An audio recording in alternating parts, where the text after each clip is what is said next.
Bismillahirrahmanirrahim. Assalamu alaikum. Welcome my dear students and viewers. Extremity is the vital organ for locomotion. In human beings, it is the symbol, that is, extremity is the symbol of civilization. So today my topics, embryological concept of limb. At first I would like to introduce myself. I am Professor Dr. Mahmouda Begum, Head, Department of Anatomy, Adinomis Medical College, Mogbazar, Dhaka. We know that any structure which are properly developed, they have some important component. So at first we showing some figure. This figure we showing, this is the limb, upper limb.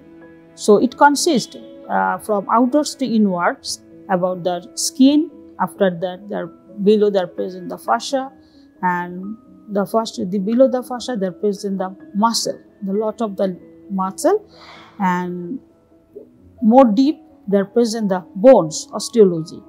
And for their activities, proper activities, some stimulation is needed.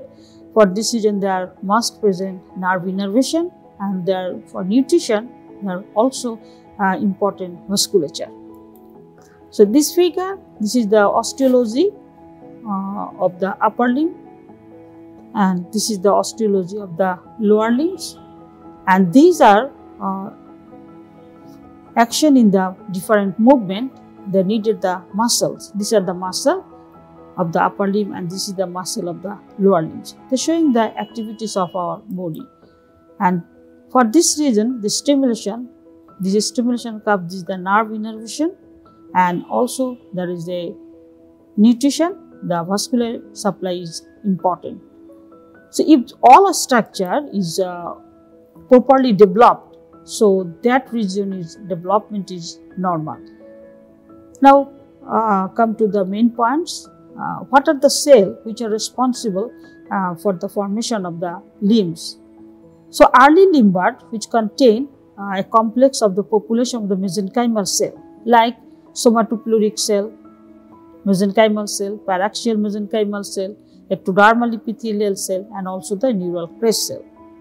Those cells which are the somatopleuric mesenchyme, they give rise the connective tissue like the bones, cartilage, this is the dermis, loose and areolar tissue, and also the tendon comes from the somatopleuric mesenchymal cell.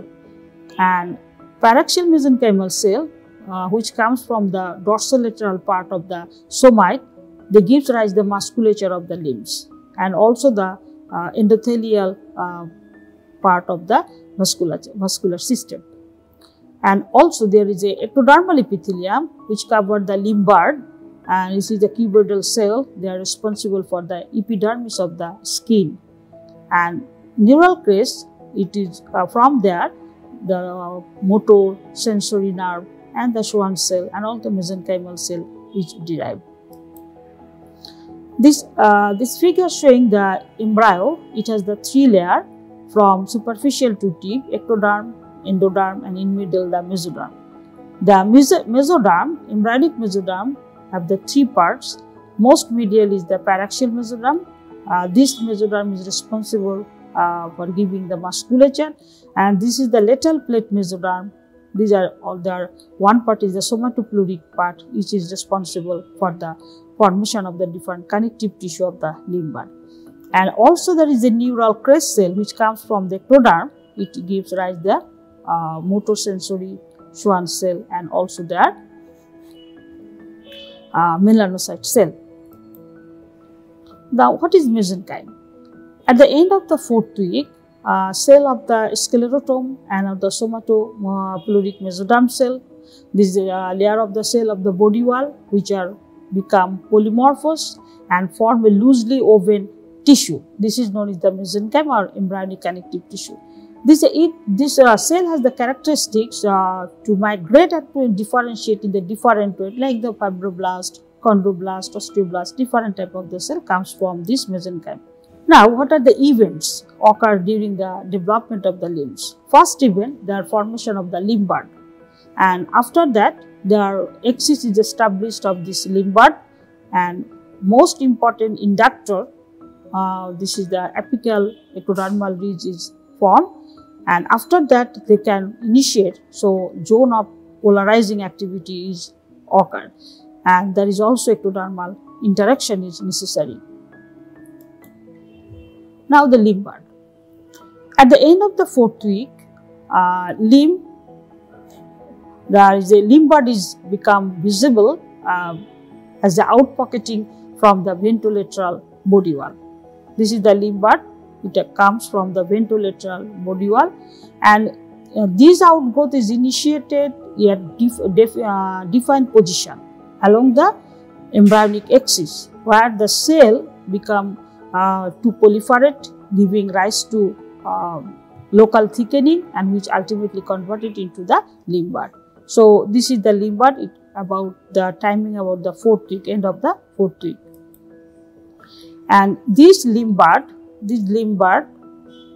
which mainly consists the mesenchymal cell, come from the somatofluidic layer of the lateral plate mesoderm, and they gives these regions bones and connective tissue, and this limb bud is covered by ectodermal cell, and at the dorsal most distal margin, this limb bud ectodermal cell becomes proliferated and form. This is the apical ectodermal ridge. This is the limb bud, and distal border they can condensed and to form a ridge known as the apical ectodermal ridge. These ectodermal ridges exert an intensive and inductive influence on the adjacent mesenchyme, and causing to differentiated is a population of the cell rapidly proliferating in nature, and so ultimately they are present the zone of polarization. This is the progress zone. So limb can grow, and the cell further from the influence of the apical ectodermal ridge, they are also differentiated and form the muscle and other connective tissue cartilage of this limb bud. And limb is developed proximo-distally. This is the limb bud, and the different parts are developed in direction proximo-distally. And in the second 6th week of old embryo, this is the 6th week old embryo, the terminal portion of the limb bud which becomes flattened, and to form upper limb there is formed the hand plate, and the lower limb there form the foot plate, and these are separated from the proximal segment by the first circular constriction. Later this proximal part there is again appears the constriction and divided this segment into two. Now the parts of the extremities can be recognized. Now the finger and toes are formed when the cell death is gradually occurred at the apical ectodermal ridge, and they can separate this zone into 5 parts. And further development, fully development of the finger or toes is depend on the some mechanism. First, there is a continued outgrowth under the influence of the 5 segment of the ectodermal ridge, and also there is a condensation of the mesenchymal cell, and lastly there again death of the intervening tissue to form the 5 digit of the hand plate. For the development of the joints, first recognize the cartilage, and this there present the some transverse band of relatively flattened cell known as the interzones, which is the which marks the site of the future joints. Now the musculature of the limb bud. For this region, the precursor of the muscle cell we know, which appears at the 5th week of the development. They can gathered and divided into two groups. One is the epimere, another is the hypomere. Those are comes from the dorsomedial part of the somite. These are known as the epimere, and those are comes from the dorsolateral part, and it is the large segment comes from the dorsolateral part of the somite. It is known as the hypomere.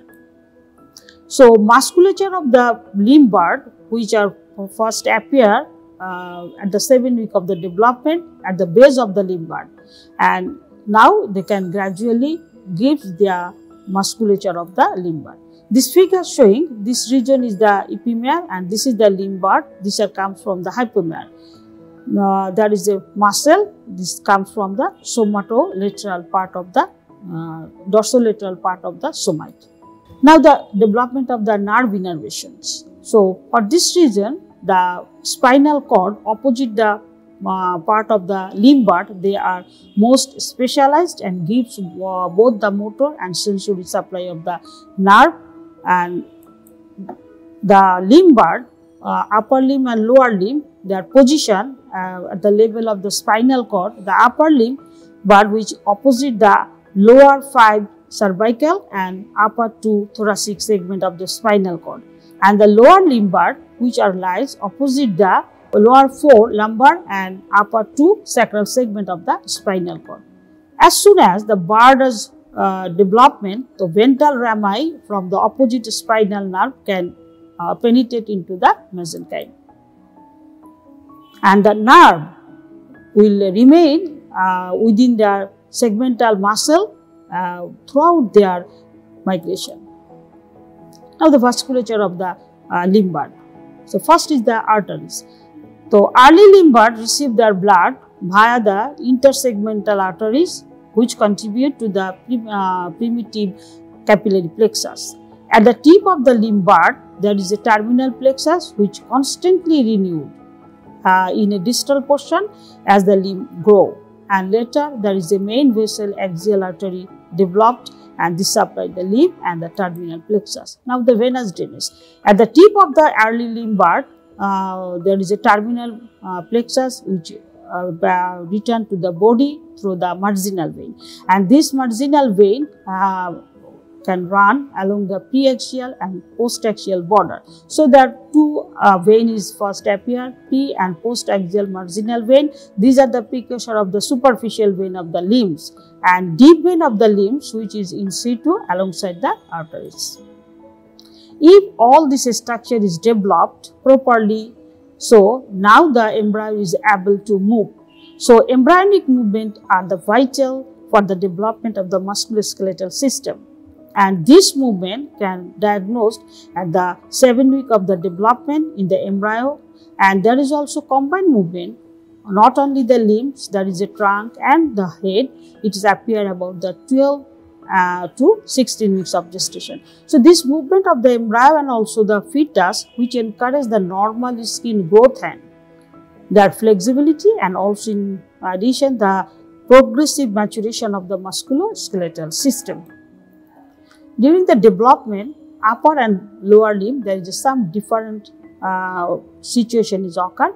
First, there is a morphogenesis of the lower limb, which is approximately 1 to 2 days behind than the upper limbs. And also during the 7th week of the development, there is a rotation of the limbs is occur, which is the opposite the direction, both limbs, which are the upper limb, there is the rotation 90 degree laterally. So, the extensor group of the muscle comes to goes to the posterolaterally and the thumb also laterally. Whereas the lower limbs, there is a rotation 90 degree medially. So, the extensor group of the muscle goes to anteriorly and the toes also medially. This figure they are showing there is a rotation of the upper limb. This is the laterally 90 degree rotation, and there is a lower limb medially 90 degree rotation. And for this reason, upper limb posterolaterally part there present the extensor group of the muscle and the thumb which lies laterally. And these are the lower limb, their extensor group for the rotation, medial rotation goes to the anteriorly and great toe to the medially. There is some clinical correlation of the limb. There is two figures. The first figure, the child is suffering from the amelia. The that is the one side there is no limb. This is known as the amelia. And the second figure, the upper limb and the lower limb, which is attached to the body, only the some irregular shape of the bones, and these are the known as the meromelia, also called the phocomelia. And this is the digital amputation. This is the anomalies of the digital amputation, and it occurs due to the anomalies of the amniotic fluid. It is known as the amniotic band. So last and the most important information is the fetal movement. Fetal movement, it is related with our extremities. So fetal movement can be detected by ultrasonogram procedure in the second month of the gestation. But there is about 16 weeks of the gestation, the mother can feel the movement of the fetus about the not only the limbs, also the trunk, and it is very important, and clinically it is known as the quickening. And by the 32 weeks of gestation, there is a symmetrical flexor movements are more frequent. And the term, what type of the movements? The movements is generally matched to smooth alternative movement of the limbs, which is the medium speed and intensity. That's all for today. I hope this will be beneficial for all my students and viewers. Please take care of yourself and safe. Allah Hafiz.